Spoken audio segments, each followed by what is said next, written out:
আমরা বেশিরভাগ জিনিস যুক্তির মাধ্যমে বিশ্বাস করতে চাই, এবং যখনই যুক্তিটা কাজ করে না তখন আমরা ভেঙে পড়ি।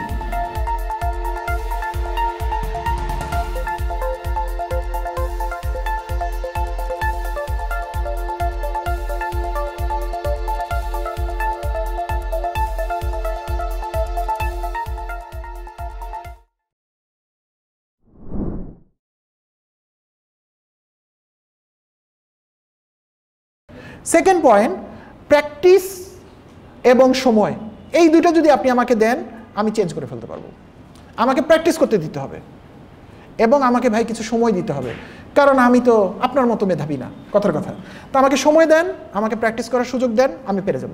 যা দিবেন, এই দুনিয়ায় যা দিবেন আমি তাই করব, কিন্তু আমাকে প্র্যাকটিস করার সময় দিতে হবে এবং আমাকে প্র্যাকটিস করার সুযোগ দিতে হবে। এই দুইটা দিলে পৃথিবীতে এমন কিছু দুনিয়াবী জিনিস নাই যেটা মানুষ পারবে না, অবশ্যই পারা যাবে। এই দুটোকে আপনারা বিশ্বাস করেন?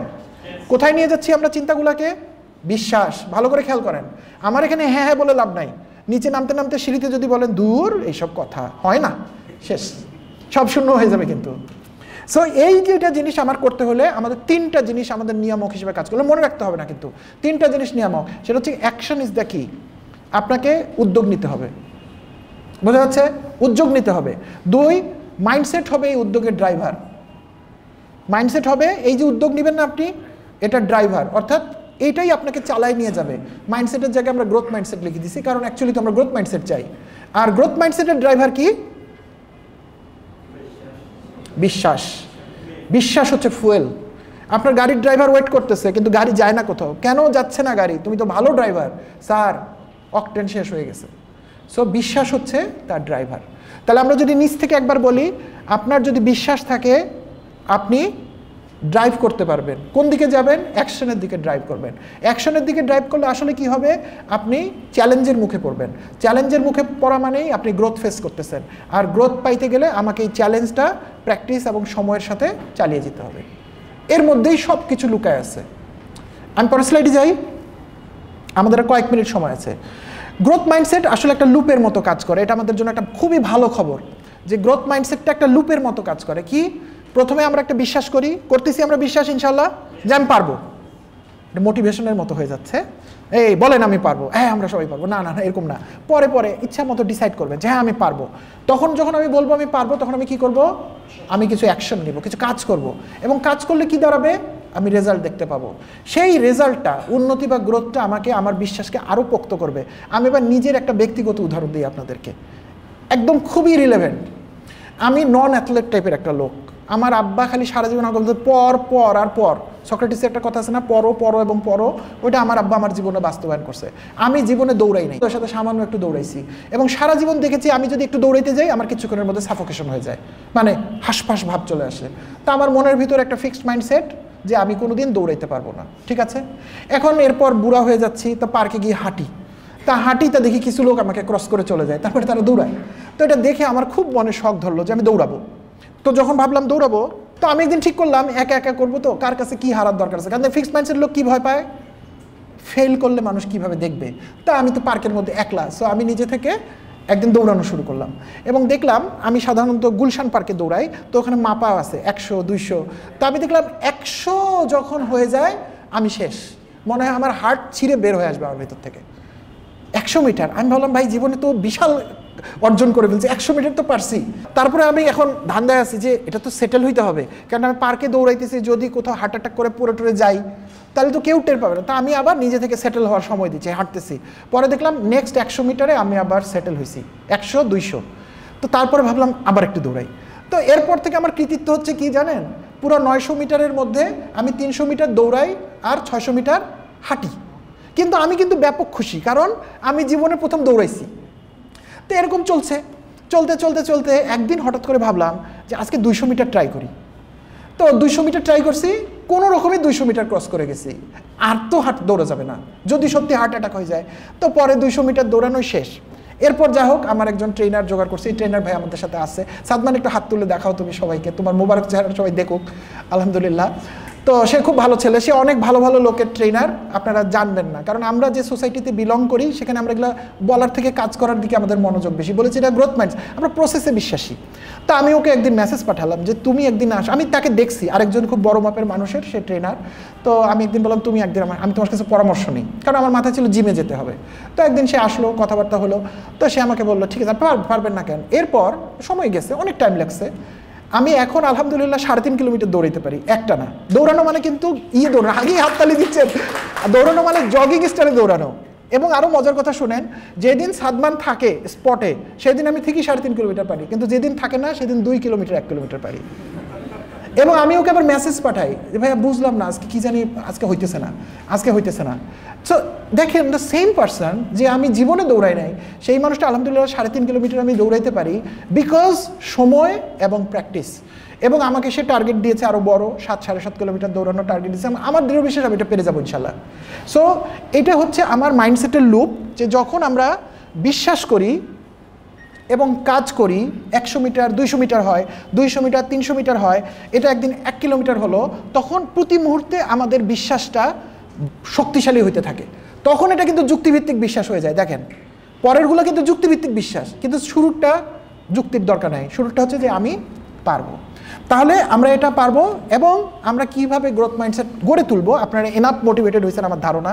এখন আপনাদের মনে হচ্ছে যে আমি কিভাবে পারবো, আপনি তো ভাই এখন দৌড়াইতেছেন, এখন আমাদেরকে দৌড়ের ব্যবস্থা করেন অথবা আমার অর্জনটার ব্যবস্থা করেন। তো সেইটার জন্য এই স্লাইড, লাস্ট স্লাইড, এরপর আমরা একটু মেডিটেট করবো এবং তারপর আমরা প্রশ্ন উত্তরে চলে যাবো ইনশাল্লাহ।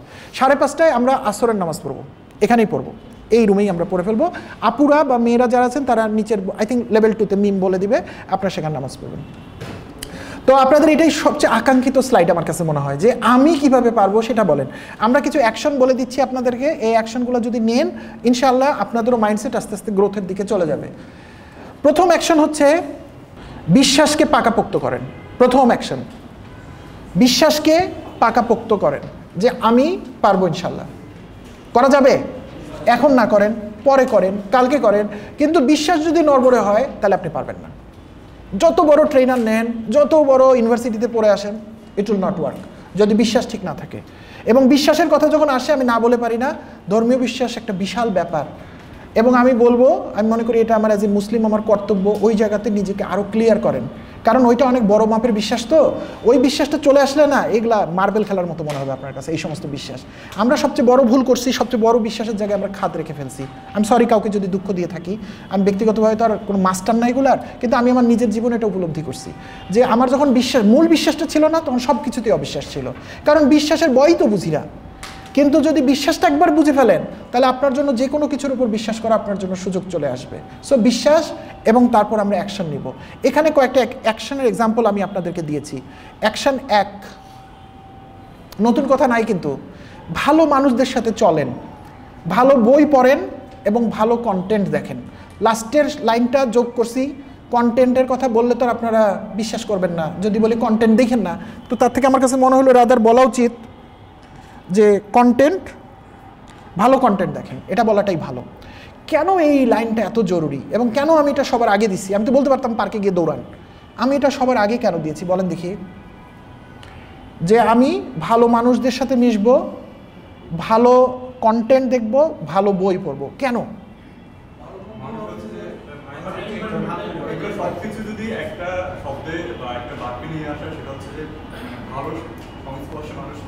ভালো কিছু করে।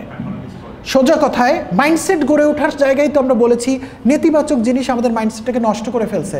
এখন ইতিবাচকের দিকে যাইতে গেলে আমি বেশিরভাগ সময় যা কনজিউম করি সেটাই আসলে আমাকে বানাবে। কিছুই যায় আসবে না ROI কানেক্টে এসে 1-2 ঘন্টায়, যদি আপনি আজকে আগের যে দিনের 10 ঘন্টা এবং পরের 10 ঘন্টা আপনি ভুল লোকের সাথে থাকেন, ভুল জিনিস যদি মোবাইলে দেখেন এবং ভুল জিনিস যদি আপনি পড়েন, সেজন্য আমি বলেছি এটা ঠিক করেন। এবং সবসময় খেয়াল রাখবেন যে বৃষ্টির পানি, এখন তো বর্ষাকাল, আমি উদাহরণ দিই যে আপনি যদি ছাদে যান বা একটা মাঠের মধ্যে যান এবং বৃষ্টি হচ্ছে উপর থেকে, আপনি হাত দিয়ে বৃষ্টির পানি ধরলেন, আপনি খাইতে পারবেন না? পান করতে পারবেন না? পারবেন। কেন? কারণ বিশুদ্ধ পানি। কিন্তু এই পানিটা আপনি ছেড়ে দেন, এটা গড়িয়ে গড়িয়ে একটা নর্দমার মধ্যে, একটা নালার মধ্যে যেয়ে পড়লো। এখন নালার পানিটা তুলে খেতে পারবেন আপনি? খেলে আপনার টাইফয়েড, জন্ডিস, হাজারটা অসুখ হবে। কিন্তু সেম পানি তো, সেমই তো বৃষ্টির পানি, তো আপনি হাতে ধরলে খাইতে পারেন, কিন্তু নর্দমায় গেলে পারেন না। কেন? কারণ সাহচর্য, সে কার সাথে আছে, সে একটা পরিষ্কার হাতের মধ্যে আছে, এটা খাওয়া যায়, পান করা যায়। কিন্তু সেম পানি যখন নালার দুর্গন্ধের সাথে মিশে গেল, ব্যাকটেরিয়ার সাথে মিলে গেল, সে আপনার জন্য প্রাণঘাতী হয়ে গেল। সো আপনার জন্য বিষয়টা এরকম, আপনি 24 ঘন্টা কি করেন এটা খুব ইম্পর্টেন্ট। আজকের যুগে ভালো মানুষদের সাথে চলা খুবই সহজ, কারণ সোশ্যাল মিডিয়া আছে। আপনি চাইলেই ভালো ভালো লোকদেরকে আপনি ফলো করে রাখতে পারেন, আপনি চাইলে ভালো ভিডিও কনজিউম করতে পারেন। এবং একটা ভালো মানুষের সাথে কথা বলা মানে তো খালি প্রশ্ন করার উত্তর করা না, আলটিমেটলি আমরা তার ফিলোসফিটা বুঝতে চাই। একটা বই যখন আমরা পড়ি আসলে মানে কি, আমরা তার দর্শনটা বুঝতে চাই যে তিনি কি বলতে চান। সব মানতে হবে না আপনাকে, কিন্তু আপনি 10টা ভালো বই পড়ে 3টা জিনিস তো গ্রহণ করে ফেলতে পারবেন। আমি বোঝাতে পেরেছি? কিন্তু আপনি যদি ওই সময় বসে থাকেন তাহলে কি হবে, আপনি সবই খারাপ জিনিসের পক্ষে চলে যাবেন। একইভাবে আমি বলবো কন্টেন্ট দেখার ক্ষেত্রে খুব সাবধান থাকবেন। কন্টেন্ট, ভালো জিনিস কন্টেন্ট দেখবেন, আদারওয়াইজ দেখবেন না। কার কত ফলোয়ার তাতে আসলে একটা কন্টেন্টের মান বিচার হয় না। এবং আমি বিশ্বাস করি কন্টেন্টটা ভালো না মন্দ এটুকু বিচার করার বয়স এবং অভিজ্ঞতা আপনাদের হয়ে গেছে। কারো ফলোয়ার বেশি, কেউ দেখতে সুন্দর, কেউ স্মার্ট, এগুলো বিচার করবেন না। আপনি বিচার করবেন আপনার উপকারে আসছে কিনা এবং এটাকে মানুষ ভালো বলছে কিনা। ক্লিয়ার? প্রথম পয়েন্ট। সেকেন্ড পয়েন্ট, ভাষার বদল মানে চিন্তার বদল। এটা আমরা বুঝি না অনেক সময়। ধরেন আজকে আমি আপনাদের সাথে বাংলা ভাষায় কথা বলছি, কিন্তু ইংরেজি শব্দ ব্যবহার করছি, তাই না?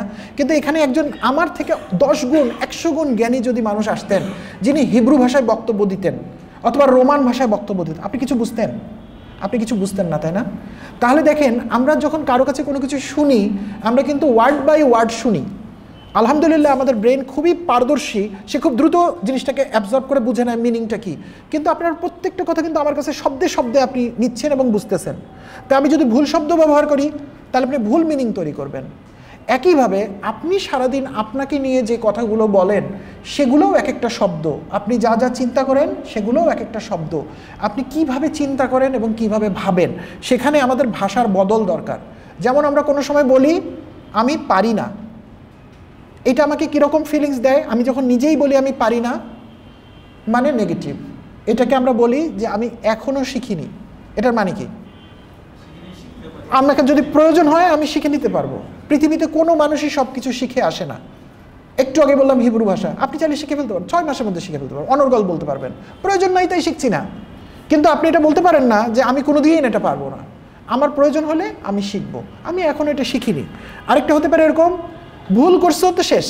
আমাদের আত্মীয় স্বজন বন্ধু বান্ধবরা আমাদেরকে সবসময় এটাই বলে, ভুল কেন করছো, পরীক্ষা কেন কম মার্কস পাইছো, অ্যাজ ইফ এটা করলেই শেষ। কিন্তু আমরা এই শব্দটাকে, এই বাক্যটাকে চেঞ্জ করতে চাই। কিছুই হবে না, ভুল করছো, আমরা শিখছি, আমরা এই ভুলটা আর আমরা করতে চাই না। আমি বোঝাতে পেরেছি? এইভাবে আমাদের মনের ভিতরে যেই সমস্ত জিনিস আমাদের মধ্যে ভয় তৈরি করছে, নেগেটিভিটি তৈরি করছে, সেই জায়গাতে এই পরিবর্তনগুলো আমরা আনতে চাই। 3, ফিক্সড চিন্তাকে রিফ্রেম করা। আমাদের কতগুলো চিন্তা হবে ফিক্সড মাইন্ডসেটের চিন্তা, সেগুলোকে রিফ্রেম করা। যেমন আমি পারি না, একটু আগের মতো। এখন আমরা বলবো আমি এখনও পারি না, তবে শেখার সুযোগ দিলে আমি অবশ্যই পারবো। আমাদের ইন্টারভিউ বোর্ডে প্রশ্ন আসে না যে আপনি কি এটা পারেন? আমরা কি উত্তর দিই? আমরা বলি পারি অথবা পারি না। যদি পারি তাহলে আমি অনেক কথা বলি, জি স্যার আমি তো পারি, এটা স্যার আমি 2 বছর ধরে করছি। আর যখন বলে পারি না তখন আস্তে করে বলি আমরা পারি না। প্লিজ আর কোনোদিন এরকমভাবে বলবেন না। আপনি বলবেন যে আমি পারি না, কিন্তু আপনি যদি আমাকে শেখার সুযোগ দেন আমি এটা শিখে ফেলতে পারবো। এই কথা তো আপনি ইন্টারভিউ বোর্ডে বলছেন, কাকে বলতেছেন? অন্য লোককে। কিন্তু যখন একলা একলা বাসায় বসে থাকেন, যখন আপনার চিন্তার উপরে মেঘ জমে যায়, তখন নিজেকে কি বলেন? এটা কি পারিস? আমি তো পারি না। দয়া করে নিজেকেও বলবেন যে এখন পারি না, কিন্তু আমি শিখলে পারবো। এখন শেখার আমার দরকার আছে কিনা সেটা আমি ডিসাইড করব। কারণ এই পৃথিবীতে আমার অসংখ্য কাজ করতে হবে, সব তো আমি করবো না। আমার যেটা প্রায়োরিটি আমি সেটা করব। এটা যদি আমার প্রায়োরিটি হয় অফকোর্স আমি এটা শিখবো, না হলে শিখবো না, কিন্তু আমি শিখলে আমি পারবো। ফিডব্যাক নিন। আমাদের সমাজে বিশেষ করে সাবকন্টিনেন্টে এটা খুবই একদম মানে পাওয়া যায় নাই বললেই চলে, যে আমরা কারো কাছে কোনো পরামর্শ নিতে চাই না, ফিডব্যাক নিতে চাই না। আমাদের বসরা যেদিন আমাদেরকে ফিডব্যাক দেয়, বছরে একদিনই দেয় সাধারণত, যেদিন অনেক মার্কস কাটে, PMS পারফরমেন্স ইভ্যালুয়েশন, ওই দিন হচ্ছে আমাদের জীবনের হলো একটা কিয়ামতের দিন। সকালে অফিসেই যেতে ইচ্ছা করে না, KPI মেজারমেন্ট হয়। তা বসরাই যে কেন বছরে একদিন দেয় এটাও আমি বুঝি না। ফিডব্যাক আমাদের সবসময় দিতে হবে, এবং সবচেয়ে বড় কথা ফিডব্যাক নিতে হবে, চেয়ে নিতে হবে যে আমাকে ফিডব্যাক দেন। কারণ ফিডব্যাক দেওয়া মানে আমি সুযোগ পাচ্ছি। আমি তো নিজেকে 24 ঘন্টা দেখতে পাচ্ছি না, আমার কাজ কর্ম আচার আচরণ কেমন হচ্ছে। তাহলে আমার ভুলগুলো কে দেখছে? আমার আশপাশের মানুষরা দেখছে। আমার আত্মীয় স্বজন যাদের সাথে আমি চলছি, এবার আমার কলিগ, আমার বন্ধুরা দেখছে, তাদের কাছেও আমি ফিডব্যাক চাবো যাতে আমি নিজেকে শুধরাতে পারি। আমরা বলেছি কি নতুন নতুন অভ্যাস গড়ে তুলুন, ছোট ছোট অভ্যাস। নতুন অভ্যাস গড়ে তুললে কি হবে? আপনার মধ্যে আত্মবিশ্বাস তৈরি হবে যে ইয়েস আমি তো পারি। কারণ একটা সময়ের পর আমরা জীবনে নতুন কিছু আর শিখি না। আমরা ওই যে MA পাস করে আসি বা মাস্টার্স করে আসি, তারপরে আসলে কিছু শিখি না। আমরা হয়তো 1-8 বছরে একটা জিনিস শিখলাম, কিন্তু আমার প্রতিদিন নতুন নতুন কিছু শেখা, এটা কন্টিনিউ থাকলে আমাদের নিজের উপর আস্থা এবং বিশ্বাস বাড়বে। এবং শেষে আমরা কিছু সময় আমরা একটু ধ্যান বা চর্চা বা মেডিটেশনের মধ্যে থাকতে পারি, যেন সাবকনশিয়াস মাইন্ডে আমরা জিনিসগুলোকে নিজেকে দিতে পারি। সো এই ছিল আজকের আলোচনা। আমরা একটু পরেই আমাদের মেডিটেশনে যাব, একটু ছোট্ট 10 মিনিটস ইনশাল্লাহ। তার আগে আমরা যা কিছু শিখেছি আজকের স্লাইডগুলোতে, তার মেডিটেশন পর আপনাদের কোশ্চেন উত্তরে যাব। আমরা সেইখানটায় আমরা একটু সামারি করতে চাই, দেখি আমরা একসাথে পারি কিনা। আমি তো অনেক কথা বলছি, এখন আমি কিছু বলবো না, আপনারাই বলবেন, সবাই সমস্যারে বলবেন। বলেন তো এখানে আমি কি শিখছি? মাইন্ডসেট এবং দৃষ্টিভঙ্গি কিভাবে তৈরি হয়, কিভাবে তৈরি হয়েছে? পরিবেশ থেকে, আমার অজান্তে আমার মানিব্যাগ থেকে একটা জাল নোট বের হয়েছে। এখন বলছে ভাই আপনার নোট জাল। আমি ভাই আমি জানি না কিভাবে আসছে আমার কাছে। এই অবস্থা আমাদের, মাইন্ডসেটটা খারাপ, কিন্তু কিভাবে ঢুকলো আমার ভিতর আমি আসলে জানি না। দুইটা মাইন্ডসেটের পার্থক্য দেখেছি আমরা দেখেছি মাইন্ডসেট ফিক্স করতে হলে দুইটা জিনিস খুব ইম্পর্টেন্ট। কি কি? বিশ্বাস এবং দেখার ধরন। এইটার উপর ভিত্তি করে আমরা 4টা জিনিস দেখছি। কে সাহসী লোক আছে বলতে পারবে? নিউরোপ্লাস্টিসিটি এবং ব্রেন মাসেলের মতো, একে আমি যদি অভ্যাস করাই, চেষ্টা করাই, সে শিখে যাবে। এইখানে 2-3টা শূন্যস্থান আছে, কে বলতে পারবেন? 3টা ছবির মধ্যে কি কি আছে? বিশ্বাস, অ্যাকশন এবং গ্রোথ। তাতে কি হয়? লুপ হয়ে যায়। গ্রেট, আপনারা খুব ভালো ছাত্র আপনারা। অ্যান্ড ফাইনালি আমরা বেশ কিছু অ্যাকশন নিয়ে আলাপ করছি। তার মধ্যে প্রথম অ্যাকশনটা কি ছিল? নিজের মধ্যে বিশ্বাস তৈরি করা, আমি পারবো, এবং তারপর অ্যাকশনে কনভার্ট করা।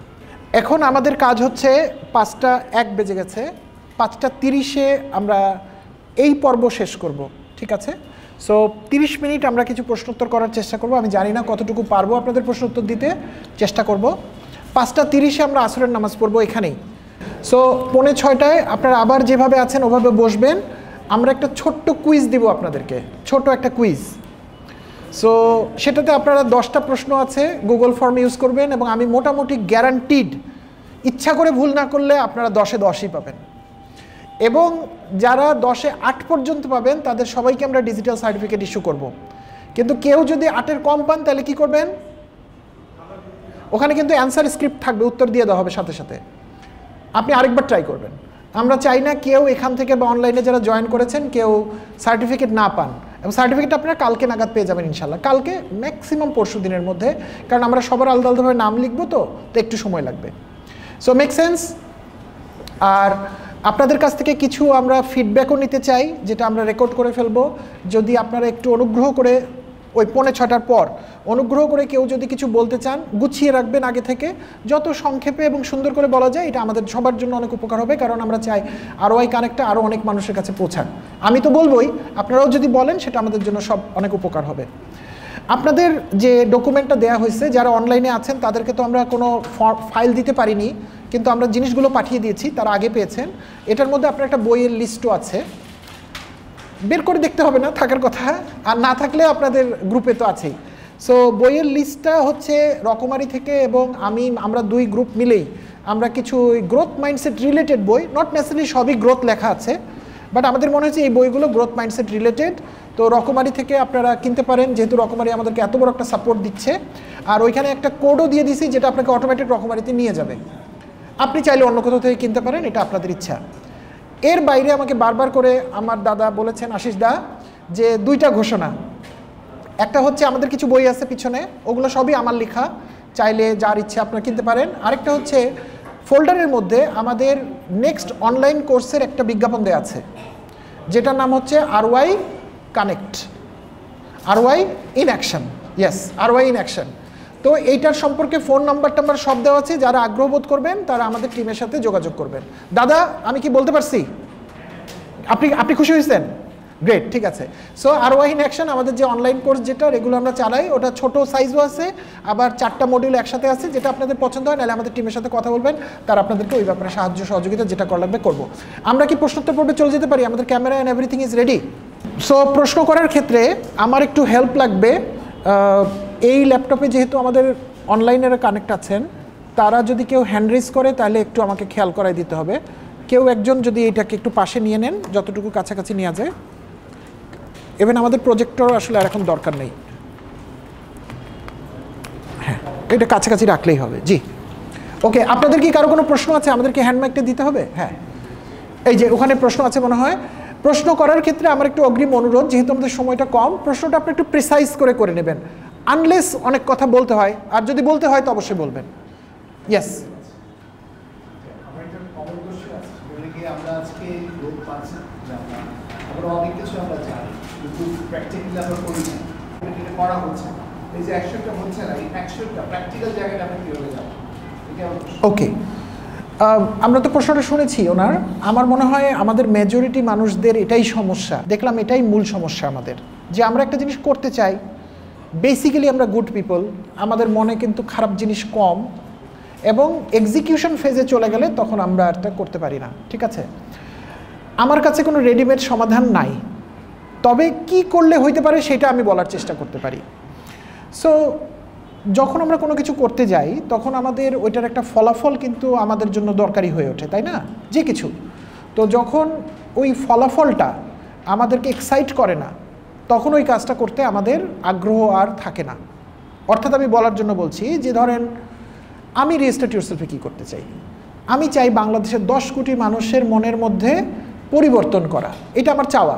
এটা আপনাদের সামনে বলতে আমার ভালো লাগছে, কিন্তু কারণ 10 কোটি, আপনারা অনেকেই অবাক হচ্ছেন, 10 কোটি বিশাল ব্যাপার, আমার বলতে ভালো লাগছে। কিন্তু প্রশ্ন হচ্ছে আমি যখন একা হই, তখন কি আমি সেম জিনিস আমার মনকে কি আমি বলতে পারি কি না? যদি না পারি, তাহলে পাবলিকলি আমি কি বলেছি তার কোনো মূল্য নাই। তা ধরেন এখন আমি নিজের মনকে নিজে বলতে পারি, তারপরে আসলে সেই সবচেয়ে বড় পয়েন্টটা, যেটার নাম হচ্ছে বিশ্বাস। আমি কি এটা মনে মনে বিশ্বাস করি? উত্তর যদি হয় করি না, তাহলে আমি পাবলিকলি কত সুন্দর করে বললাম তাতে কিছু যায় আসবে না, আমি এটা পারবো না করতে। আর যদি আমি বিশ্বাস করি, তাহলে আসবে আমার অ্যাকশনের প্রশ্নটা, যেটা আপনার প্রশ্নের জায়গা। এখন বেশিরভাগ মানুষ অ্যাকশন নিতে পারি না, কারণ আমরা বিশ্বাসের জায়গায় আমাদের খোঁটা লেগে থাকে। তাহলে বড় প্রশ্ন আসছে, কেন বিশ্বাসটাকে কিভাবে আমি পাকাপোক্ত করব? বিশ্বাসটাকে পাকাপোক্ত করার উপায় হচ্ছে, আপনি যে এন্ড রেজাল্টটা খুঁজতেছেন, চাচ্ছেন না যে আপনার ব্যবসা এরকম হবে, আপনার সন্তান এরকম হবে, আপনার শরীরটা আরও ফিট হবে, যেটা যেটা আপনি চাচ্ছেন সেটা আপনাকে মনের চোখে দেখতে পারতে হবে। আমি এটাকে বলি ইমাজিনেশন, আরও অনেকেই অনেক নাম ব্যবহার করে থাকেন। তাহলে আপনি যখন মনের চোখে জিনিসটা দেখবেন, তখন কি হবে? আপনার মনের ভাবটা কেমন হবে? মনের ভিতরে কেমন বোধ করবেন? ভালো বোধ করবেন। একটা স্টুডেন্টের মনোভাব ধরে চিন্তা করেন, আমি জানি না এখানে কেউ স্টুডেন্ট আছেন কিনা, একদম রেগুলার স্টুডেন্ট আছেন হয়তো বা। তো কি হয়, আমার ভালো রেজাল্ট করতে ইচ্ছা হয়, কিন্তু পড়তে বসলে মনে হয় আজকে থাক, এরকম মনে হয় না? তার মানে কি, আপনার যে ভালো রেজাল্ট করার চাওয়াটা, এটা শুধু একটা চাওয়া। কিন্তু আপনি যদি চোখ বন্ধ করে বা চোখ খুলে যদি আপনার সিজিপিএ এটা দেখতে পান, যে আমি তো পাস করতেছি 3.8 সিজিপিএ নিয়ে, কেমন লাগতেছে আপনার কাছে? ভালো লাগছে।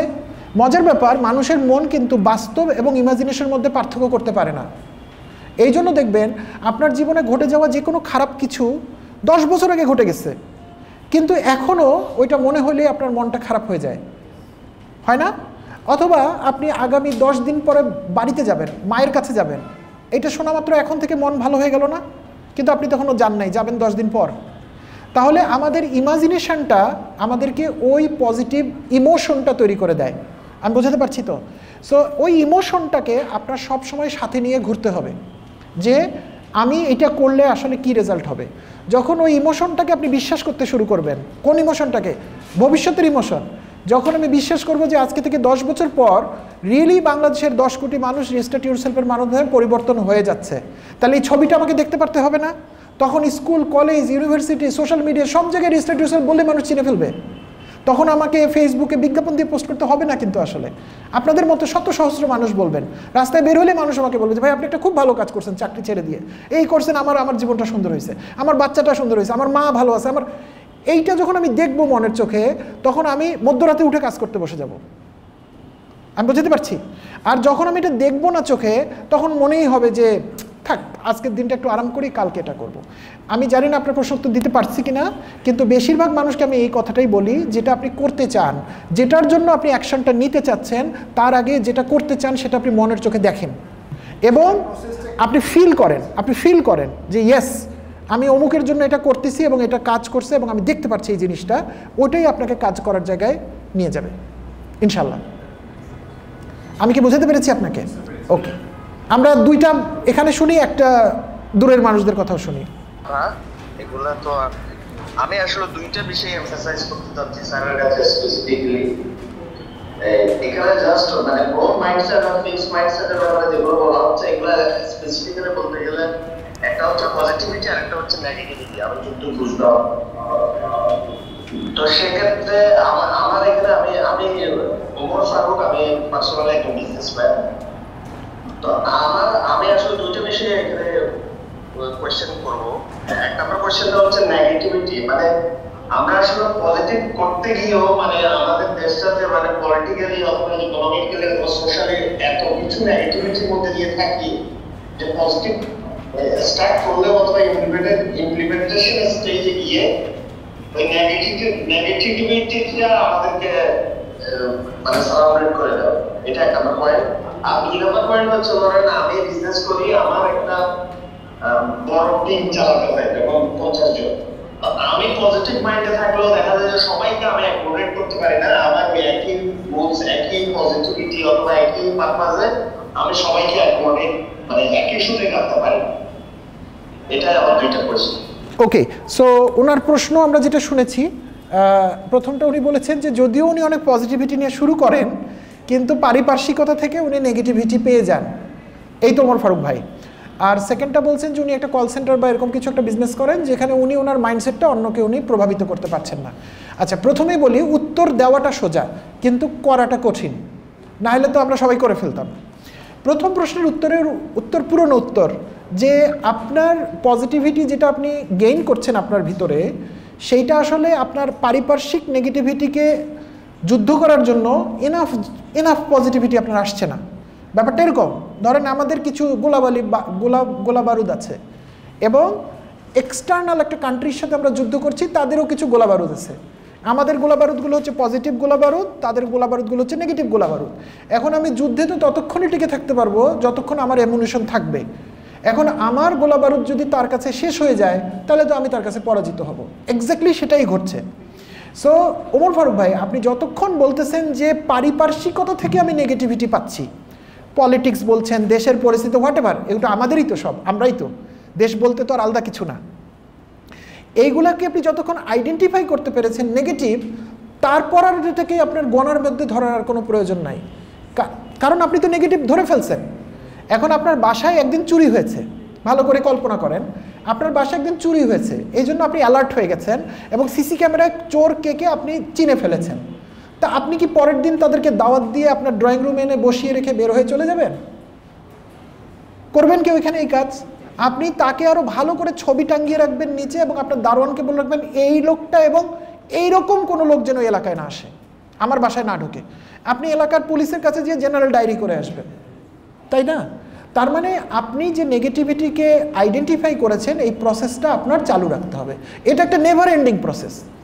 এবং সবচেয়ে বড় এবং ইম্পর্টেন্ট কথা, আমি যে এত নেগেটিভিটির বাইরে কথা বলছি, আমি নিজে কি নেগেটিভ কাজ করছি না, কথা বলছি না?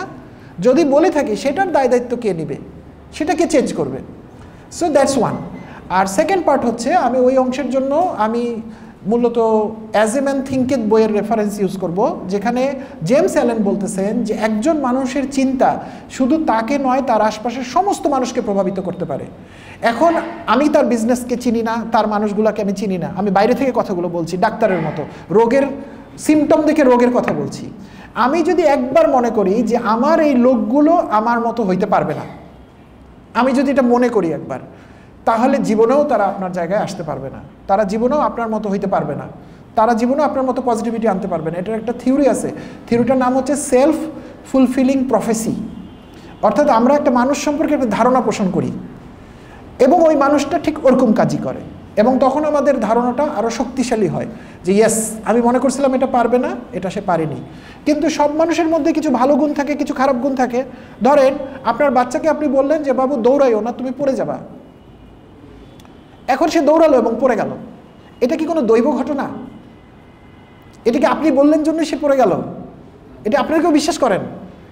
একটা বাচ্চা দৌড়ালে পড়বেই। কিন্তু যে সেলফ ফুলফিলিং প্রফেসি বিশ্বাস করে সে বলবে আমি বলছিলাম তুমি পড়বা, দেখো তুমি পড়লা, সে আরও বেশি কনফিডেন্ট হইল। কিন্তু এটা একটা ন্যাচারাল ঘটনা। তো আমার মনে হয় আপনার মানুষদের উপর আপনি আরও বেশি বিশ্বাস করেন। আমি জানি না আপনি সামনে থাকলে ভালো হইতো, আমি তো অদৃশ্যের মতো বলতেছি। আপনার মানুষগুলোকে আপনি আরও বিশ্বাস করেন এবং বিশ্বাস করেন যে তারা আপনার মতো বা আপনার থেকেও বেটার হইতে পারবে। এই বোধটা তাদেরকে দেন, তারপর তাদের কাঁধে লোড দেন, তারা ইনশাল্লাহ পারবে। আচ্ছা, আমরা অনলাইন থেকে একটা প্রশ্ন নিয়েছি। আমরা ভিতরে কি আর কোনো প্রশ্ন আছে আমাদের? কোন বইটা? বইটার নাম হলো অ্যাজ এ ম্যান থিঙ্কেথ। এই ডকুমেন্টের মধ্যে বইটার নাম দেওয়া আছে, অ্যাজ এ ম্যান থিঙ্কেথ, ছোট্ট একটা বই। আপনার প্রশ্ন আছে? ওনাকে একটা মাইক্রোফোন দিয়ে আমরা তাড়াতাড়ি। আমাদের আর মোটামুটি 13 মিনিটের মতো সময় আছে। ওয়ালাইকুম সালাম। হ্যাঁ, আমার প্রশ্ন হচ্ছে, আমি একটা স্টুডেন্ট, তো আমি গ্রোথ মাইন্ডসেট এবং হচ্ছে ফিক্সড মাইন্ডসেটের মাঝখানে থাকি। এই দিকেও যেতে পারি না, ওই দিকেও যেতে পারি না। কোনো একটা জিনিস যদি শেখা শুরু করি, বাট কয়েকদিন পরে 3-5 দিন পরে হচ্ছে আমি ফল করি, দেন আবার নতুন করে শুরু করি, দেন আমি আবার আমার মানে ওই সার্কেলের মধ্যে রয়ে যাই যে আমি নতুন করে কিছু আমার ইমপ্রুভমেন্ট হয় না। তো সেক্ষেত্রে আমি কীভাবে গ্রোথ মাইন্ডসেটের মধ্যে একবার ফিক্সড হবো যে আমি একটা লার্নিং প্রসেসের মধ্যে থাকবো, আমি ডিস্ট্রাকশনে যাবো না, ডিস্ট্রাক্ট হবো না? আপনি কি আমাদেরকে একটা এক্সাম্পল দিবেন, যদি একান্ত পার্সোনাল না হয়, যে সর্বশেষ কোন জিনিসটা আপনি শুরু করেছিলেন কিন্তু মাঝখানে থেমে গেছেন? যেমন আমি একটা কোর্সে এনরোল করেছিলাম, শিখতেছিলাম, তো মাঝখানে 2 দিন আমি গ্যাপ দিয়েছি। এরপরে আমি হচ্ছে পুরো একবার হারিয়ে গেছি। মাঝখানে 2 দিন কেন গ্যাপ দিলেন? কি ঘটছিল ওই 2 দিন? আমি ফুটবল খেলায় ব্যস্ত ছিলাম। তাহলে ফুটবল খেলাটা আপনার জন্য জরুরি ছিল। এখন দেখেন, বসেন, আপনার একদম একটা খুব ভালো উদাহরণ পেয়েছি আমরা। দেখেন, এই ভাই একটা ভালো কাজ করবে জন্য একটা কোর্সে এনরোল করেছেন। আমি মোটামুটি শিওর যে এই কোর্সে এনরোলমেন্টের জন্য ওনাকে পেমেন্ট করতে হয়েছে। তার মানে উনি কিন্তু এই ব্যাপারে সিরিয়াস। কিন্তু ওনার সিরিয়াসটা আবার এই পর্যায়ে না যে উনি ফুটবল খেলাকে ওভাররান করে ওইটাতে উনি যেতে পারে। তো এখন আপনি আমাকে বলেন কোর্সটার দাম কত ছিল? ওনাকে মাইক্রোফোন দেন। কোর্সটার দাম কত ছিল? আমরা জাস্ট একাডেমিক ডিসকাশন করছি। 5,000। যদি কোর্সটার দাম 50,000 টাকা হইতো, কয়টা ক্লাস ছিল কোর্সটার? 24টা ক্লাস। উনি মনে মনে ভাগ করছে, ওনার অবচেতন মন ওনাকে ভাগ করছে যে একটা ক্লাসের দাম হলো 20 টাকা। কয়টা ক্লাস? 24টা ক্লাস, 500 টাকা। কত হয়? 5,000। কত টাকা হয় একটা ক্লাস? 200 টাকা। উনি কিন্তু এইভাবেই চিন্তা করছে মন থেকে যে তাহলে ফুটবল খেলা মানে 200 টাকা। 200 টাকা একটা বার্গার না খাইলেই তো হয়েছে। কিন্তু এই কোর্সের দাম যদি হয় 5 লাখ টাকা, তাহলে কি হইতো? প্রথমত আপনি রেজিস্ট্রেশনই করতেন না। কিন্তু অন্তত এই প্রশ্নটা আজকে আমরা অ্যাভয়েড করতে পারতাম। আপনার মনেরও এই দোদুল্যমানতা তো চলে যেত যে আমি মনে হয় একটু কোনটার মধ্যে আমি ঠিক বুঝতেছি না। কিন্তু 5 লাখ টাকার কোর্স যদি ভাই আপনি রেজিস্ট্রেশন করতেন, তাহলে আপনার এক দিনে 2,000 টাকা বা তার বেশি চলে যেত এই কোর্সের জন্য। আমার মনে হয় না আপনি ফুটবল খেলা দেখতে চাইতেন। আপনি হলো মেসি যদি আসতো বাংলাদেশে তাইলে হয়তো যাইতেন, কারণ আমি 2,000 টাকা পানিতে ফেলে দিতে পারছি না। ঠিক আছে? সো এই যে আপনি কোর্সটা করতে চেয়েছিলেন তার তো একটা লক্ষ্য ছিল না? নিশ্চয়ই আপনি কোর্সটা করে কিছু একটা অর্জন করতে চাইছিলেন। যেইটা অর্জন করতে চান সেটা কি আপনার 2 দিন ফুটবল খেলার থেকে বেশি গুরুত্বপূর্ণ না কম গুরুত্বপূর্ণ? কিন্তু আপনি তাহলে কেন ফুটবল খেলেন এখন আপনি আমাকে বলেন। আমি দীর্ঘদিন ধরে ভাবছি প্রতি মাসে একদিন হচ্ছে আমি ফুটবল খেলবো, তো ওই হিসাবে হচ্ছে আমার ফুটবল খেলা দেখতে গেলেন আপনি। তো ওই দিন ওটা যে ওটার সাথে ওভারল্যাপ করছে এটা আগে জানতেন না? জানতাম, বাচ্চা ওই সময় হচ্ছে ফুটবল খেলাটাকে আমি বেশি গুরুত্ব। কিন্তু ফুটবল খেলে কিন্তু আপনার উপকার হয়েছে, একদম পুরো পানিতে গেছে তা না, আপনার কিছু ফিটনেস কিন্তু আছে, আমি বুঝতে পারছি। সো আপনার জীবনে আপনি যাই করেন, আপনাদের সবার উদ্দেশ্যে বলছি, আপনি সিদ্ধান্ত নিয়ে করবেন, ভেবে সিদ্ধান্ত নিয়ে করবেন। অ্যাট ই টাইম আপনি কোর্সও করবেন, ফুটবলও খেলবেন, এটা তো প্র্যাকটিক্যালি সম্ভব না। তাহলে দুটার মধ্যে আপনার যেটা বেছে নেওয়ার ক্ষেত্রে সেটাই নেবেন, কিন্তু সেটার জন্য মনে কোনো অপরাধ বোধ রাখবেন না। আপনার এখন পর্যন্ত অপরাধ বোধ আছে, না দিলে তো আপনি দাঁড়িয়ে প্রশ্নটা এত লোকের মাঝে করতেন না। এই অপরাধ বোধকে আপনি ফেলে দেন। আপনি আজকের পর থেকে বলবেন আমি ফুটবল খেলছি এবং আমি ফুটবলই খেলতাম।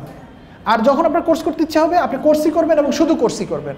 আপনার মনের মধ্য থেকে সমস্ত দ্বিধা ঝেড়ে ফেলে দেন। এখন কি আপনি ওই কোর্সে আরও এনরোল করতে পারবেন? আপনি শুরু থেকে আবার শুরু করেন, শেষ।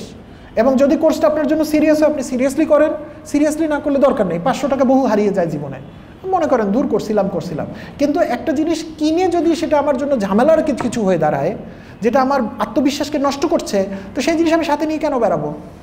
আমি কি বোঝাতে পেরেছি? জীবনে আপনার বয়স দেখে মনে হচ্ছে অনেক ইয়াং, আপনি এরকম পার্সোনাল কথা বলা উচিত না।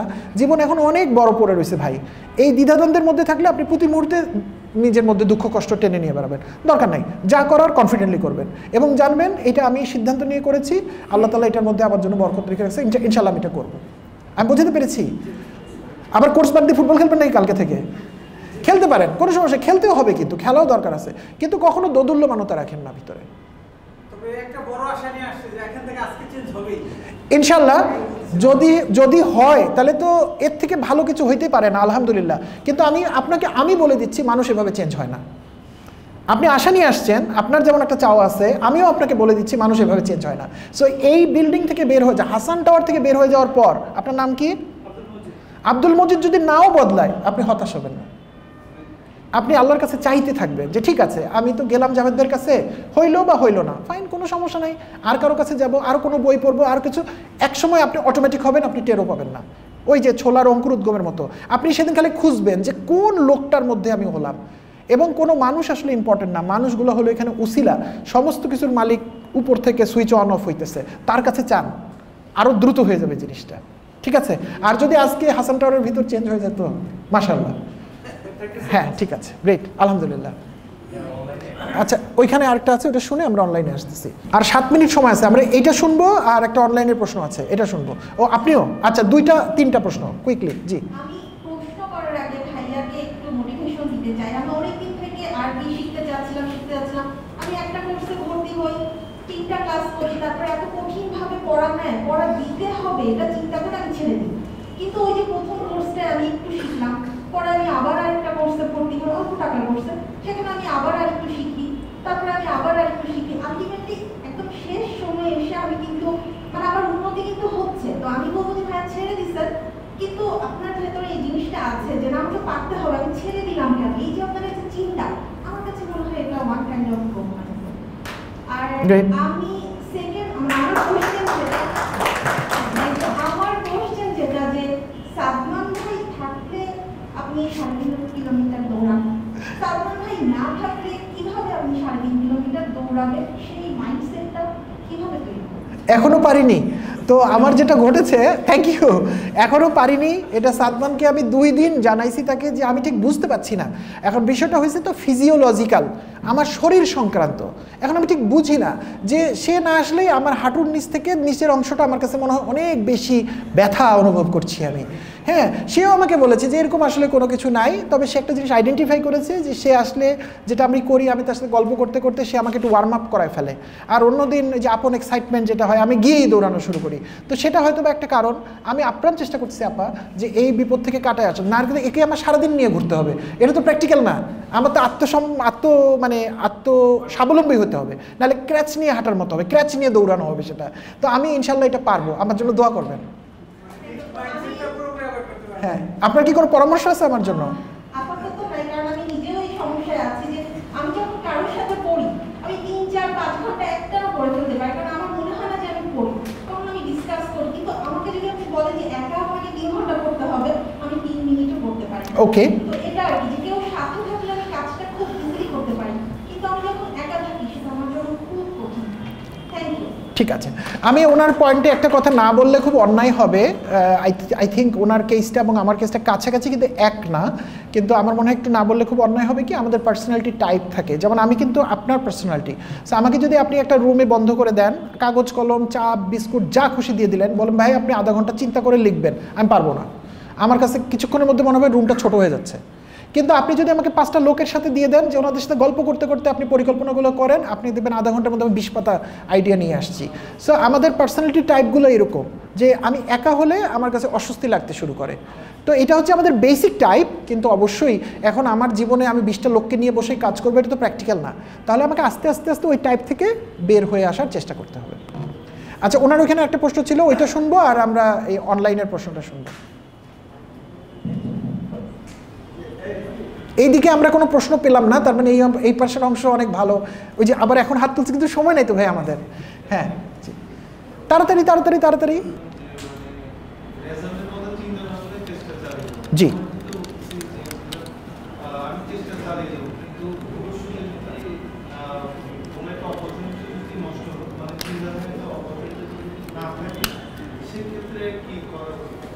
আমি প্রশ্নটা বুঝিনি ভাই, আরেকবার।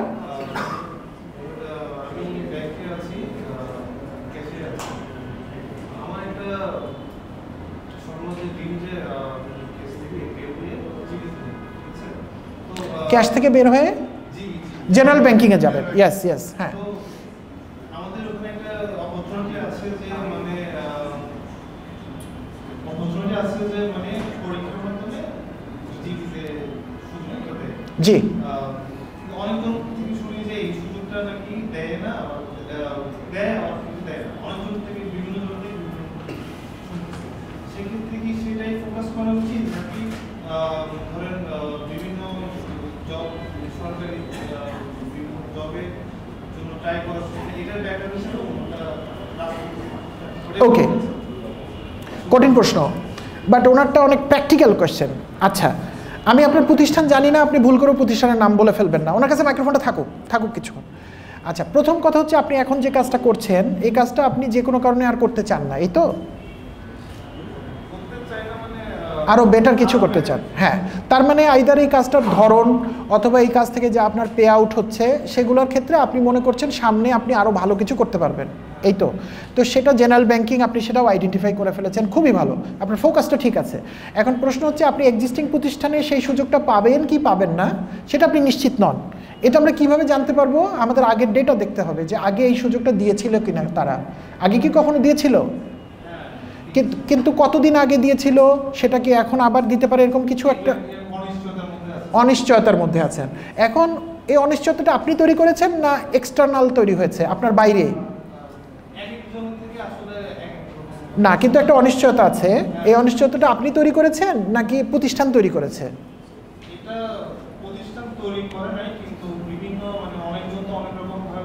জি জি, আমি আবার বলি, আপনি আমার প্রশ্নটা বুঝেন। আপনাকে যদি আজকে ব্যাংক সুযোগ দিত যে কবে জিবির পরীক্ষাটা দেওয়া উচিত, আপনি কবে ডেট সেট করে দিতেন? 3 বছরের মধ্যে দিতেন, তাই তো? কিন্তু আপনাকে তো কেউ জিজ্ঞেস করছে না এখন পর্যন্ত। তাতে কি হয়েছে, এটা 5 বছরেও হবে কিনা আপনি সন্দেহের মধ্যে পড়ে গেছেন। এই যে আপনি সন্দেহের মধ্যে পড়েছেন, এর জন্য কি আপনি দায়ী না অন্য কেউ দায়ী? আপনি কিভাবে দায়ী? আপনি তো এখনো ডেট দেওয়ার আপনার ক্ষমতা নাই, আপনাকে তো কেউ জিজ্ঞেস করছে না। এই অনিশ্চয়তাটা কার কারণে হচ্ছে, আপনার কারণে না অন্যের কারণে? অন্যের কারণে হচ্ছে। আলহামদুলিল্লাহ, আমরা একটা লাইনে আসতে পারছি এতক্ষণে। সো এখন আপনি আসেন, নিজেকে খামাখা আপনি দোষারোপ করেন না, কারণ আপনার কি করার আছে? আপনি তো ব্যাংকের এমডি না, আপনি তো ম্যানেজমেন্ট না, আপনি একটা ভালো এমপ্লয়ি যারও আরও ভালো কিছু করতে চান।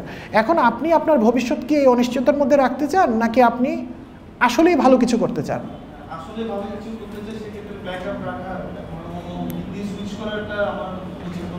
সেটা তো আমি জানি না। প্রথম কথা হচ্ছে আপনি কি জেনারেল ব্যাংকিং আসলেই যেতে চান? তাহলে আর বাংলাদেশে আর অন্যান্য প্রতিষ্ঠান কি জেনারেল ব্যাংকিং আছে? সেখানে কি লোক নেয়? সেখানে যাওয়াটা আপনার জন্য কতটুকু সহজ? ও অল্প সহজ, বেশি সহজ, খুবই কঠিন, অত্যন্ত কঠিন, এরকম যদি ভাবে বলি তাহলে কোথায় ফেলবেন আপনি যাওয়াটা? মিডিয়াম কঠিন। এইটা কি আপনি নিতে চান? এই চ্যালেঞ্জটা আপনি নিতে চান? কি করতে হবে সামনে? মিডিয়াম কঠিন চ্যালেঞ্জ নিতে গেলে আপনাকে কি করতে হবে? ডিপ্লোমা কমপ্লিট করতে হবে। আর কি করতে হবে? অ্যাপ্লাই করতে হবে, পড়তে হবে এবং পরীক্ষায় পাশ করতে হবে, ইন্টারভিউতে পাশ করতে হবে। এই 4টা জিনিস আপনি বলেছেন। এই 4টা জিনিসের কি কি আপনার উপর নির্ভর করে? ডিপ্লোমা পড়তে হবে, পরীক্ষায় চাকরির অ্যাপ্লাই করতে হবে, চাকরির পরীক্ষায় বসতে হবে, চাকরির ইন্টারভিউতে বসতে হবে। কোনটা কোনটা আপনার উপর নির্ভর করে? ডিপ্লোমা করার জন্য ভর্তি হওয়াটা আপনার নির্ভর করে, কিন্তু ডিপ্লোমার সার্টিফিকেট কি আপনার চাওয়াই হবে নাকি আপনাকে পাশ করে নিতে হবে? চাকরিতে অ্যাপ্লাই করা কি আপনি এমনি এমনি হবে নাকি আপনাকে অ্যাপ্লাই করে নিতে হবে? ইন্টারভিউতে তো আপনার যে বসে ইন্টারভিউ পরীক্ষা দিতে হবে, না চাইলে তো হবে না। আপনার এই 4টা কাজ করার জন্য আপনি একটা প্রায়োরিটি সেট করে ফেলেন। কি কি করবেন তাহলে? প্রথম কাজ কি করবেন? হ্যাঁ, ডিপ্লোমা কমপ্লিট তো হবে, কিন্তু ডিপ্লোমা কমপ্লিট করার জন্য কি করতে হবে? ভর্তি হয়েছেন? তাহলে তাকে ভর্তি হতে হবে। তো কবে ভর্তি হবেন? অ্যাপ্লাই করছেন? তাহলে করেন। প্রথমত আপনার যেগুলো করার কথা, আমরা কিন্তু আপনার একটা 3 বছর মেয়াদী কাজের লিস্ট অলরেডি পেয়ে গেছি। আপনি এখন আর কোনো ডানেভাবে চিন্তা না করে, কোনো অনিশ্চয়তা নিয়ে না ভেবে আপনি আপনার ভাগ্যের দায়িত্ব নেবেন, আপনি অ্যাকশন নেবেন। আপনি ডিসাইড করেন আপনার কী কী করতে হবে। যদি ডিপ্লোমা তো ডিপ্লোমা, যদি সিভি তাহলে সিভি, যদি ইন্টারভিউতে আপনি আপনার কাজ করেন, বাকিটা আপনি আল্লাহর রাস্তায় ছেড়ে দেন। আল্লাহর কাছে দোয়া করেন যে আল্লাহ আমার জন্য যা হয় ভালোর জন্যই যেন হয়। এতে যদি আপনি ডিপ্লোমা ফেলও করেন, আপনার মনে একটা শান্তি থাকবে। পড়াশোনা করার পর কিন্তু অনেক পড়ছেন এবং ডিপ্লোমা ফেল করছেন, আল্লাহ এটাই নসিবে লিখছে, আলহামদুলিল্লাহ, এটাই খুশি আমি। কিন্তু আপনি যদি না পড়ে না কাজ করে যদি ফেলিয়ার হন, তাহলে নিজের জন্য আপনার থেকে যাবে। আপনি কি উত্তর পাইছেন? তা কবে ডিপ্লোমায় ভর্তি হচ্ছেন? আজকে কীভাবে ভর্তি হবেন? এটা বেশি মোটিভেশন হয়ে গেছে। হ্যাঁ, মেন্টাল সেট আপ করে ফেলেন ইনশাল্লাহ, ঠিক আছে? মাঝে মাঝে আমাদের অগ্রগতি এই গ্রুপে দিবেন। এই যে গ্রুপ আছে না একটা, গ্রুপে তো আপনারা লিখে চলেই যান, গ্রুপে মাঝে মাঝে লিখবেন যে আমি এইটা অর্জন করছি, এটা হয়ে গেছে, ডিপ্লোমা পরীক্ষা দিয়ে দিছি, ডিপ্লোমা ভর্তিছে, আমরা সবাই আপনার জন্য দোয়া করবো না ওনার জন্য আমরা ইনশাল্লাহ? হ্যাঁ, আচ্ছা, লাস্ট এত প্রশ্ন নেওয়া যাবে না, কিন্তু আমাদের সময় 5:32 বেজে গেছে। 5:32 বেশিক্ষণ না, আমরা এই প্রশ্নটা নেই আগে, তারপর দেখেন কি অবস্থা। মাইক্রোফোন সহ। জি, ওয়ালাইকুম সালাম, আমরা শুনতে পাচ্ছি। আমি বাইরে আছি, শুনে বলেন। আমার প্রশ্নটা ছিল, আমি পজিটিভ মাইন্ডসেটের মানুষ, গ্রোথ মাইন্ডসেটের মানুষ, কিন্তু কিছু কিছু সম্পর্কের ক্ষেত্রে আমি নতুন যখন স্টার্ট হয়ে আছি এবং আমি ঠিকঠাক মুখ পাচ্ছি না, এবং এটা আমার পার্সোনাল গ্রোথে এবং আমার আশেপাশে মানুষের সমস্যা হচ্ছে, আমি বলানো হতে পারছি না। এটা কি করা যায়? ওকে, মিউট করবেন। আচ্ছা, আমি যদি ওনার প্রশ্নটা বুঝে থাকি, উনি বলছেন ব্যক্তিগতভাবে উনি অত্যন্ত পজিটিভ মানসিকতার মানুষ, কিন্তু তারপরও ওনার কিছু পারিবারিকই হয়তো সম্পর্কের জায়গায় উনি আটকে আছেন, এটাই তো বললেন নাকি? এবং উনি কীভাবে এটা উতরাইতে পারেন, উনি এটার কথা বলছেন। আচ্ছা, আই থিঙ্ক এটা একটা খুবই কমন প্রশ্ন এবং আমাদের সবারই কম বেশি এই প্রবলেমটা আমাদের আছে। এখন জানা দরকার যে সম্পর্কগুলো আসলে কেমন সম্পর্ক। যেমন স্বামী স্ত্রীর সম্পর্ক, এটা অত্যন্ত গুরুত্বপূর্ণ এবং প্রতিনিয়ত এই সম্পর্ক আমাদেরকে ইম্প্যাক্ট ফেলে। মা সন্তানের সম্পর্ক, বা মায়ের সাথে তার মা বাবার সম্পর্ক, শাশুড়ির সম্পর্ক, বিশাল ইম্পর্টেন্ট ব্যাপার স্যাপার, তাই না? আবার শাশুড়ির ক্ষেত্রে ছেলে বউর সাথে সম্পর্ক। আবার এরকম কিছু বাইরের হোরাইজন আছে কিন্তু, যে 6 মাসে একদিন এক জায়গায় বেড়াতে গেছেন কারো একটা খালাতো ভাইয়ের চাচাতো বোনের স্বামীর বাড়ি, সেটা একটা ডিসক্রিট সম্পর্ক। এখন প্রথম প্রশ্ন হচ্ছে, সম্পর্কগুলোকে যদি আমরা সবগুলো একইভাবে মাপি তাহলে আমরা ভুল করব। তাহলে আমরা রাজনৈতিক নেতায় পরিণত হব, যেখানে আমরা সব সময় বলবো যে আমি জনপ্রিয় হইতে চাই। সম্পর্কগুলো কিন্তু আমাদেরকে কখনোই জনপ্রিয় করবে না। আমার ছেলে লিটারালি ওর বয়স 10, ও যা চায় আমি যদি সব দিতে শুরু করি উচ্ছন্ন হয়ে যাবে। কিন্তু আমি যদি কঠোর হই, সে বলবে, তার ফ্রেন্ডদের কাছে বলবে যে আমার বাবা হচ্ছে পৃথিবীর সবচেয়ে খারুস প্রকৃতির লোক, হিটলার তো মরে গেছে 45 সালে, আর একটা হিটলার আমার ভাষায়, এটাই বলবে। আমার বাবার ক্ষেত্রে আমি তাই দেখেছি। বড় হয়েছি তখন বুঝেছি যে আব্বু কেন এই জিনিসগুলো শক্ত করে রেখেছিল, আসলে আমাদেরকে তৈরি করেছে। সম্পর্কগুলো এরকমই। এখন যে সম্পর্কগুলো আমাদের জন্য গুরুত্বপূর্ণ, সেই সম্পর্কগুলোর চারা গাছে বা সেই সম্পর্কগুলো শেকড়ে আমাদের মাটি, পানি, সার অবশ্যই দিতে হবে, নাহলে কি এই সম্পর্কগুলো নষ্ট হয়ে যাবে। কিন্তু সব সম্পর্কগুলোকে আমি এত গুরুত্ব দেওয়ার প্রয়োজন বোধ করছি না, আমি ব্যক্তিগতভাবে করি না, আমার কাছে ভুল হতে পারে। এবং একটা বৃহত্তর পরিবারে বিভিন্ন ধরনের লোক কিন্তু থাকবে। কিছু লোক এরকমও থাকবে, আপনাকে অনেক ভালো ভালো কথা বলে 50,000 টাকা ধার নিবে, তারপর আর কোনো দিনই দিবে না। এখন আপনি কি বলবেন এই লোকটাকে? কি বলবেন? এই লোকটার নাম কি, মানে শব্দ কি? একটা শব্দ দেন, এই লোকটা কে? একটা ভণ্ড লোক, তাই না? একটা প্রতারক। এখন ভালো করে খুঁজে দেখেন তো এই লোকটা আপনার থেকে কত দূরে অবস্থান করে সম্পর্কে? চাচা। তাহলে আপনি কি? আপনি একটা প্রতারকের ভাতিজা। সো আপনার বৃহত্তর পরিমণ্ডলে যদি একটা প্রবলেম স্টেটমেন্ট থাকে, সেটা তো নিয়েই আমাদের চলতে হবে। এই যে আমরা রাস্তার উপরে একটা বিল্ডিংয়ের উপরে কথা বলছি, এখানে অনেক হর্ন হচ্ছে বাইরে, আমি জানি না আপনারা খেয়াল করেছেন কিনা, এটা তো আমাদের একটু নয়েজ ক্রিয়েট করবেই। তো আমরা কীভাবে এটাকে এখন সরাবো এখান থেকে? নাকি আমরা বসে থাকবো যে একটা আইডিয়াল ভেন্যু কোনো একদিন হবে আলো শব্দবিহীন, আমরা ওইখানে বসে মেডিটেট করবো? এটা কি প্র্যাকটিক্যালি পসিবল? তো আমরা যে পরিবারকে বিলং করি, কিংবা যিনি ফোন করেছেন তিনি একজন মহিলা, উনি হয়তো তার স্বামীর মাধ্যমেও একটা পরিবারকে বিলং করেন। এখন এইটাই আমাদের পরিবার ভাই। এখন এখানে অভিযোগ করে কোনো লাভ নাই, এইটাই আমার পরিবার। এখন আমার পরিবারে যদি প্রতারক থাকে, তাহলে আমাকে তার থেকে একটু সাবধান থাকতে হবে। কিন্তু তাকে আপনার চাচাই ডাকতে হবে, তাকে আপনি বলতে পারবেন না চোর চাচা, ইট ডাজন্ট ওয়ার্ক। তার মানে আপনি চোর ভাতিজা হয়ে যাচ্ছেন। সো প্রত্যেকটা সম্পর্ক তার মতো করে থাকবে, আপনি যাবেন, কথা বলবেন, তার সাথে পজিটিভিটি নিয়েই কথা বলবেন। তার যেগুলো কথা পছন্দ না সেই আলোচনায় তো আপনার যাওয়ার দরকার নাই। আমরা তো কোনো মাসিহা হিসেবে আসিনি যে পৃথিবীর সব জায়গায় যে আমি কারেকশন করে দিয়ে আসবো। আমার পরিবারেই তো আমি কারেক্ট করতে পারছি না, কিংবা আরেকজনের পরিবারকে আমি কীভাবে কারেক্ট করবো? আবার আরেকজন মানুষের কথাই আমি ধরেন উল্টা দিক থেকে, এবং মহিলাদের ক্ষেত্রে বেশি হয়, আমি ধারণা থেকে বলছি, এমন অযাচিত হিসেবে কথাবার্তা এসে বলা শুরু করে যেটা আমাদের জন্য গ্রহণ করা খুবই ঝামেলা। আমার বাসায় বেড়াতে এসে মেবি আমার ওয়াইফকে বলছে, কীরকম বাসা রেখেছো, নোংরা, ঝুল, ভাই আপনি না আসতেন, কিন্তু আপনি তো করতে পারছেন না। আপনি আমার তার জন্য পোলাও কোরমা রান্না করছেন, আবার খেতে খেতে বলছে ঝালটা বোধহয় তুমি একটু বেশিই খাও, তাই না? তারপরে বিষ মেশানো উচিত ছিল, এরকম না। এখন তিনি আপনার অতিথি, এর বেশি তো কিছু না। আল্লাহর রসুল তার অতিথির জন্য কত কিছু করতেন। ইনি যদি আপনার আত্মীয় নাও হতেন তাও তো আপনার অতিথি। এখন অতিথির তো কিছু কথা আপনাকে মাথার উপর দিয়ে ছড়িয়ে দিতে হবে। সবচেয়ে বড়, ওনার সাথে পার্সোনাল কথা বলতে পারবে মনে হচ্ছে ভালো হবে। সবচেয়ে বড় কথা আমার কাছে মনে হয়, সব সম্পর্ক থেকে অনেক বেশি এক্সপেকটেশন রাখার দরকার নাই। আমাদেরকে কেউ আমাদেরকে সেরা মানুষ বলবে না। বলবে কবে জানেন? মৃত্যুর পর। বিশেষ করে পরিবারের লোকরা আমাদেরকে সবচেয়ে বেশি প্রশ্নের মধ্যে রাখে।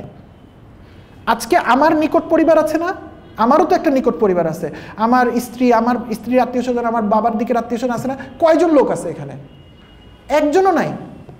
এবং they will never come here, কারণ তারা আমাকে আন্ডা বাচ্চা হিসেবে দেখছে। কি জানে ও। কিন্তু সারা দুনিয়ার মানুষ যখন আমাকে গ্রহণ করবে তখন তারা বলবে হইতে পারে, বাট আমরা ওকে আরও অবজার্ভ করবো। ভণ্ডামিটা কোথায় আমরা জানি ও একদিন। কারণ আমার চাচা ভাতিজা ফুপু কালরার মধ্যে মতো অনেক ভণ্ড লোক আছে তো, আমি জানি, আপনি জানেন, আমি জানি। আমি অনেক ধরা খাইছি। তারা তো কখনো পবিত্র চিন্তা দিয়ে কখনোই চিন্তা করতে পারছে না। যখন আমি মরে যাব, একদিন তো মরে যেতেই হবে, তারপর যখন খাটিয়া তুলবে তখন বলবে ভাতিজাটা আমার আসলে ভালো ছিল, কারণ তখন আমার আমলনামা শেষ। তখনও যদি কোনো কারণে আল্লাহ আমাকে আবার জীবন দিত, উঠে পড়তাম, আবার বলতো আরও দেখতে হবে 2 বছরে, কিছু একটা ভণ্ডামি তো আছে, শেষ দিন বোঝা যাবে। সো কিছু কিছু সম্পর্ক আমাদেরকে সারা জীবন এই পরীক্ষার মধ্যেই রাখবে, এবং মানুষ হিসেবে আমরা পরীক্ষা দিতেই আসছি। সো কাজে আমি মনে করি না কারো কাছে আপনার এক্সপেকটেশন সেট করা উচিত। এক্সপেকটেশন ঠিক করে নেবেন নিজের বাবা মার সাথে, তার সাথে ক্লিয়ার কথা বলে নেবেন যে আব্বা আম্মা আমার কোন কথাটা আপনার খারাপ লাগছে, কেন আপনার পছন্দ, আমাকে বলেন। এবং আপনি অবশ্যই সংশোধন হওয়ার চেষ্টা করবেন। মা বাবারা সবসময় সঠিক বলছে তাও কিন্তু নাও হতে পারে। সেক্ষেত্রে তাদেরকেও আমাদের বুঝিয়ে বলতে হবে যে আপনার খেয়ালটা একটু পুরানো আম্মা, এখন তো এরকম হয়ে গেছে, আমাকে তো এরকম কাজ একটা না করলে আমি তো পারবো না, আমার পরিবারটাকে আমি ওইখানে নিতে পারবো না, এই জন্য আমি পরিশ্রমটা করছি। আমি বোঝাতে পেরেছি? আপনার স্বামী স্ত্রী এই জায়গায় অবশ্যই আপনি পরিষ্কার থাকবেন, এবং আপনার সন্তান। আমি এর বাইরে যাওয়ার কোনো প্রয়োজন বোধ করি না। ইনলসগুলোও কিন্তু মানে মা বাবা যখন বলেছি তখন নিজের বাবা মা এবং স্বামীর মা বাবা, আবার ছেলে মানুষটার জন্য নিজের মা বাবা এবং স্ত্রীর মা বাবা, এই 1 2 3 4টা লোক আর সন্তান। আমি ইভেন ভাই বোনদের দিকেও এখন আর বেশি দূর আগাতে পারি না, কারণ প্রত্যেকেরই নিজস্ব দুনিয়া, নিজস্ব ধরন। আমি তো সবাইকে সংশোধন করতে পারবো না, কিন্তু এই 6টা লোক আমি মনে করি কোর। নিজে 2 জন, উপরে 2 2 4 6, আর সন্তান যদি থাকে, যেহেতু অনেকে থাকে না তো আমি সন্তানটা গুনি নেই। এই 6টা থেকে 8টা লোককে যদি আপনি পরিষ্কার থাকতে পারেন, আমার মনে হয় আপনি উইন।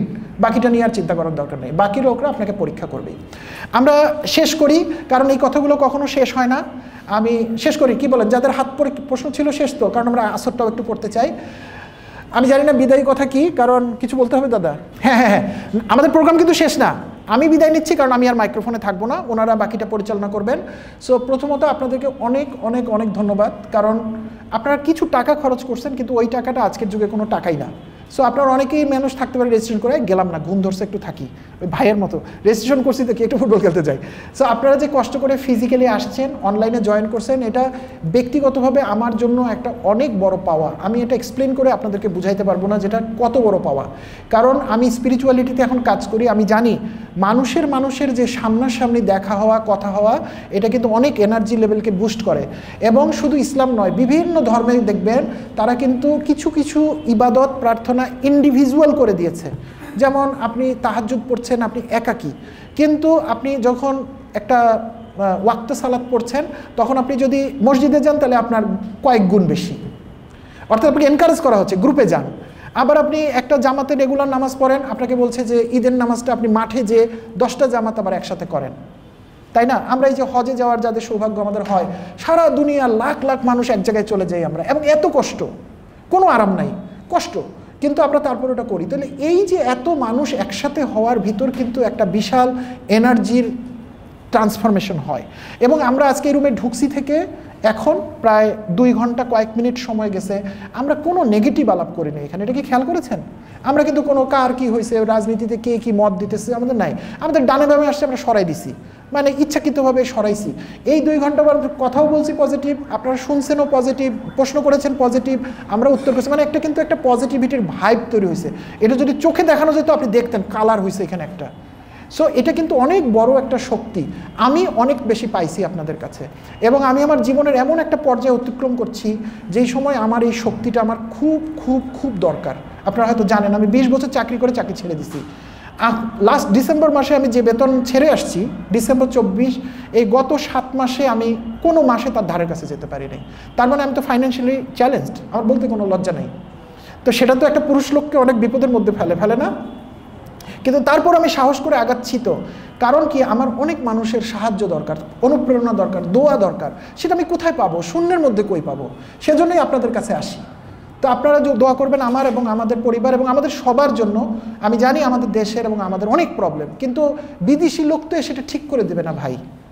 একটা ব্রিজ বানাতে হবে, একটা এক্সপার্ট দরকার, একটা সেটার জন্য আমরা 10-12টা মানুষকে এনে কয়েকদিনের জন্য ঠিকঠাক করে নিতে পারি। কিন্তু আমাদের পরিবার কি আমাদের বাইরের লোক এসে ঠিক করে দিবে?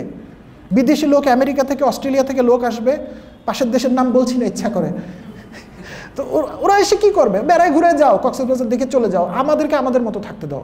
তাহলে আমার পরিবার আমাকে ঠিক করতে হবে, আপনার পরিবার আপনাকে, আপনার নিজেকে, এখন আর পরিবারও কাজ করবেন, আপনার নিজেকে সংশোধন করতে হবে। এইভাবে আরেকটু পরিসর বড় করলে আপনার দেশ তৈরি হয়ে যাবে 1,44,000 বর্গ। অনেক সমস্যা আছে, 100 বার আছে, কিন্তু আমরাই ঠিক করব। 5ই আগস্ট তো দেখা গেছে যে কিভাবে হয়, আবার হচ্ছে না, আবার হতাশ, তো কি হচ্ছে, আবার সময় আসবে ইনশাল্লাহ। আমরা আল্লাহর কাছে দোয়া করব এবং আমরা সবাই নিজের জায়গায় চেষ্টা করব। হ্যাঁ, আমি জানি না রেকর্ড হচ্ছে কিনা, একটা কথা বলে শেষ করি। 1 বছর পূর্তি হয়েছে 5ই আগস্টের, আজকে ইনফ্যাক্ট ওই সরকার গঠনের আজকে 1 বছর পূর্তি, 8ই আগস্ট। আমরা অনেক হিসাব নিকাশ করতেছি। আজকেও দেখলাম একটা বড় পত্রিকা লিখছে যে এই সরকারের কি ভুল কি শুদ্ধ। আরে আমরা তো সবাই সব পর্যালোচনা করি, আমরা এক এক ক্ষেত্রে এক একজন মহাজ্ঞানী হয়ে যাই। যেদিন মাইলস্টোনে বিমান ভেঙে পড়লো, একটা 38 বা 32 বা 40 মিনিটে আমি ফেসবুকে প্রথম ভিডিও দেখলাম, কেউ একজন তুলে পোস্ট করছে, তখনও ন্যাশনাল চ্যানেলগুলোতে আসেনি। আমি মনে মনে ভাবলাম যে এটা কত বড় ডিজাস্টার হতে পারে। সাথে সাথে আমি এটাও ভাবলাম যে আগামী কয়েকদিন ফেসবুকে মানুষ বিমান বিশারদ হয়ে উঠবে। হয়েছিল না লোক, কত ভাঙা পেলেন, কত কি, অথচ একটা পুরো বাহিনী এটা নিয়ে কাজ করে ভাই, তারা এক্সপার্ট, তাদেরকে তাদের কাজ করতে দেন। একটা ডিজাস্টার হয়েছে, আমরা ডিজাস্টারটা মোকাবেলা করি, পরেই সব আলাপ হবে। কোথায় গেল সব? বাহিনী পরিষ্কারভাবে বলে দিছে যে তাদের জিনিস সব ঠিক আছে এবং তারা ঢাকার আকাশে অবশ্যই প্র্যাকটিস করবে। চেঞ্জ করতে পারবেন আপনি? আপনার ব্যবসা, আপনার প্রতিষ্ঠান, আপনার চিন্তার জন্য যেমন আপনি ওস্তাদ, তাদেরটা তাদের উপর ছেড়ে দেন। তো আমরা কি হয়ে যাই, সব ব্যাপারে এক্সপার্ট হয়ে যাই আমরা। তো এখন আমরা আসছি সরকারের এক্সপার্ট মাপতে। কিন্তু আমি অনেক বিনয়ের সাথে আপনাদেরকে জিজ্ঞেস করি, গত বছর 5ই আগস্ট এই যে আপনার আনন্দ করতে বের হলেন জাতীয় পতাকা নিয়ে, তারপর রাত্রেবেলা বাড়ি গেলেন অনেক আনন্দ নিয়ে, আর এই যে একটা বছর 365 দিন, কোনো লোক বুকে হাত দিয়ে বলতে পারবেন যে আমি ভাই এইটা চেঞ্জ করে ফেলছি আমার ভিতরে এই সংস্কারটা আমি করছি, আমি এটা আর কোনোদিন করি নাই। হাই স্মোকিং ছেড়ে দিছি, অথবা মানুষকে বেয়াদবি কথা বলা ছেড়ে দিছি, অথবা অমুক জায়গায় চিন্তায় পরিবর্তন করছি, অথবা সন্তানকে প্রতিপালনে পরিবর্তন করছি, দেশকে ভালোবাসার জায়গায় পরিবর্তন করছি। একটা লোকও করছি আমরা? তাহলে প্রফেসর সাহেব কিভাবে করবে আমাদেরকে চেঞ্জ? আমাদের পরিবর্তন আমাদেরকেই করতে। আমি আপনাদেরকে জাতীয়ভাবে উৎসাহিত করছি না যে রাস্তায় চলে যান, ভুল বুঝবেন না। আমি বরঞ্চ উল্টাটা বলছি। আজকে বাসায় গিয়ে ঘরের কোণে বসে একটু ভাবেন যে আমার কি পরিবর্তন করতে হবে। গ্রোথ মাইন্ডসেট করতে হবে না, আপনি জানেন আপনার কি পরিবর্তন করতে হবে। আপনি একলা বসে অতটুকু করে নেন, বাকিটা আল্লাহর ইচ্ছা। ঠিক আছে, আমার জন্য দোয়া করবেন, আমার পরিবারের জন্য দোয়া করবেন, আমাদের একটা টিম রিস্টার্ট ইউরসেলফের, তাদের জন্য দোয়া করবেন, রকমারির জন্য বিশেষ করে দোয়া করবেন, কারণ তারা আমাদেরকে পাওয়ার পার্টনার না হলে হয়তো আমরা এই প্রোগ্রামটা এত সুন্দরভাবে করতে পারতাম না। সবাই অনেক ভালো থাকবেন। আর 15 মিনিট পর যখনই আমরা ব্রেক দিচ্ছি 5:45, 6টায় আপনারা আবার সেট হয়ে যাবেন এখানে ইনশাল্লাহ। 30 মিনিটের মধ্যে আপনাদের কুইজটুকু শেষ করে দিবে। আর কিছু যদি আপনারা বলেন, এই মাইক্রোফোন আপনাদের জন্য রয়ে গেল, থেকে আপনারা 6:30টার সময় এখান থেকে চলে যাবেন, অথবা চাইলে মাগরিবের নামাজ এখান থেকে পড়ে বেরোতে পারবেন। আমি বিদায় নিচ্ছি, আপনাদের সাথে আবার দেখা হবে RY কানেক্টে, নাহলে সোশ্যাল মিডিয়া, নাহলে ফেসবুকে, রাস্তায় ঘাটে দেখা হলে কথা বলবো আমরা একসাথে। হ্যাঁ, ভালো থাকবেন, খুদা হাফেজ, আসসালামু আলাইকুম।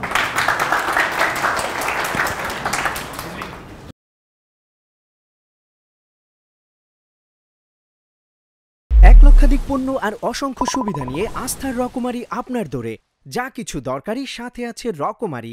বই ও পণ্য অর্ডার করতে ভিজিট করুন এখনই।